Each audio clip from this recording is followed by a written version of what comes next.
It made me laugh because they said he played football when the helmets were made out of leather.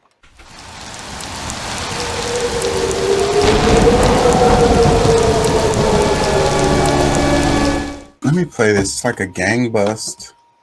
I think that's what this one is. That have been going on here for quite some time. Now, what we're hearing is from the Manhattan DA's office, more than 100 suspects are being indicted today, and this is one of the largest numbers of gangs that they've taken down as part of what's called Operation Crew Cut. This was begun under Commissioner Kelly back in 2010, working with the Manhattan DA, and these gang members were basically, according to authorities, acting as if they had total impunity to do their dirty business and put it out on Facebook and other social media outlets, and they were bragging about it, not realizing that law enforcement was hip to them. They had developed codes that were so sophisticated that the DA's office had to actually come up with almost a textbook of code language to explain to prosecutors and police what they were talking about when they were making threats against rival gang members, and also threatening to do other things in the community that many people here were very, very upset by. So a major bust this early this morning took place here at the Grand Houses. We're also hearing from sources that one of the suspects who was picked up might have been connected with the murder of that high school aspiring female high school basketball player a couple of years ago, the one who had won a Division I scholarship and was on her way to a female basketball star career. So there's a lot to this case, and investigators feeling very satisfied with what happened this morning. They also picked up some other people not necessarily involved with these cases who had outstanding warrants, because what we've learned from being out here this morning is they have hand scanners, portable hand scanners, almost like mini iPads that they can take, scan people as they're doing these raids and picking up other people who are wanted for outstanding violations and other outstanding crimes. So a very busy morning here. More than 400 police officers, very specialized units from the NYPD, the gang unit leading off on it, the OCCB, the Organized Crime Control Bureau, Narcotics Division, and also the Public Housing Police, who are very familiar with many of these suspects and have been aware of their activities. So what they're calling a successful operation. There'll be many more details on this later on this afternoon at police headquarters at 2 o'clock, where Police Commissioner Bratton, as well as Manhattan DA Cyrus Vance, will be holding a news conference to explain the full total effect of what happened today and also where these indictments are going. But the police and the prosecutors are sending a very clear message to these gang members who are trying to spread their name and spread terror through social media, and also to the hardworking people who live in these developments, that this will not be tolerated. And no matter how much code they throw around, they're going to crack it and they're going to get them. That's the message we're sending out here today. We're live in Harlem. I'm Lisa Evers, Fox 5 News. Rowan, Greg, back to you. Lisa, great scoop. A wild takedown. Give us an idea. Do you know the gangs, their names? We've heard of the Crips, the Bloods, but are they that? Can you take us through that a little bit? Do you know the gang names?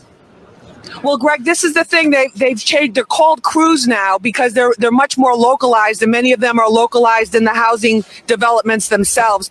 And in the Grant houses, it was the Stack 3 crew, or Stack 3 gang. That's what they called themselves. There are two other ones from this particular project, Manhattanville. They were affiliated with each other, and what they do is they each have their own little turf. And then if there's a bigger problem facing them, like a bunch of them are in prison or in jail on Rikers Island, they'll form what they call affiliates, and they'll unite with each other against others. So the traditional gangs that we've heard about in the past, like the Bloods and the Crips, are not really what the authorities are seeing here operating on the streets of New York City. They're much more localized. They post these videos online. They make a name for themselves, and then they go to war with other people. Sometimes investigators are telling me for no reason at all. This is the other thing that's different about this gang activity that they've been really working to get a handle on since 2010, whereas the gangs of old were organized around specific trades like drug dealing, like prostitution, that type of thing. Sometimes these gang members, they just start beef with other gang members, have shootouts, and end up killing people for no particular reason at all, and very young ages too, some of them, as young as 13 and 14. So that's a concern. The police department wants to get a handle on this, especially as the summer is beginning. Greg? Yeah, right. Lisa, thank you. Round up. So, a couple of key things that jump out to me from that is hardworking people. She said dirty business. And then kids as young as 13 and 14. And then the part where she said, it was hundreds of people, hundreds of gang members arrested. And then she said, well, it was also people who were just had warrants, you know, that they were scanning them, I guess their fingerprints, and, you know, oh, you got a warrant, you're going to. So it's like, how many of those people were actual gang members, and how many of them just had some tickets that they didn't pay, you know? And then they talking about the gang members, these violent gang members, and then she's saying they're 13 and 14. These are children. These are kids. They need guidance, not to be locked up, you know? And then the part where she say hardworking people. So it's like, that stuck out to me too, because it's like these guys, these gang members, they're doing their dirty business and affecting the hardworking people, like the people who pay taxes, the people who go to their job, the people who do what they're supposed to do. Yeah. Well, you know, the biggest problem I see with a lot of this is that, you know, the state, like, you know, they don't really take responsibility for, like, you know, when things are happening with kids or whatever. Like, I mean, if they're in a position, like, they take, let's just say somebody says that the kid is not being taught properly by their child, and they can come and take the child from the parent. Like, you know, are they really assuming any real responsibility of trying to get this child back on track, or to, you know, give them guidance that they may be missing at home or in the neighborhood, that they're within their community? So that's the part that, like, you know, because I mean, you can't, I mean, it's almost as if, you know, that whole is not, I mean, I know it's not just a saying, it's real, because the whole school to pipeline, school to prison pipeline is like, this is how this stuff really begins.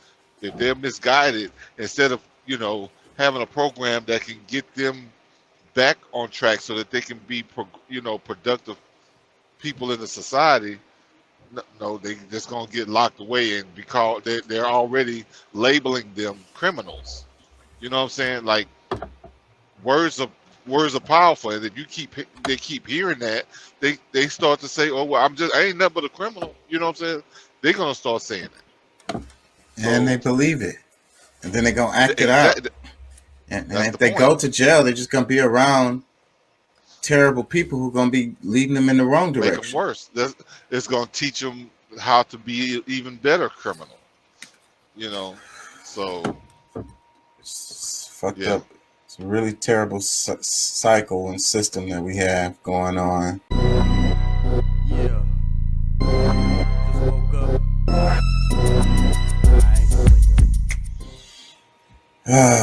Just to be clear, YouTube, this is the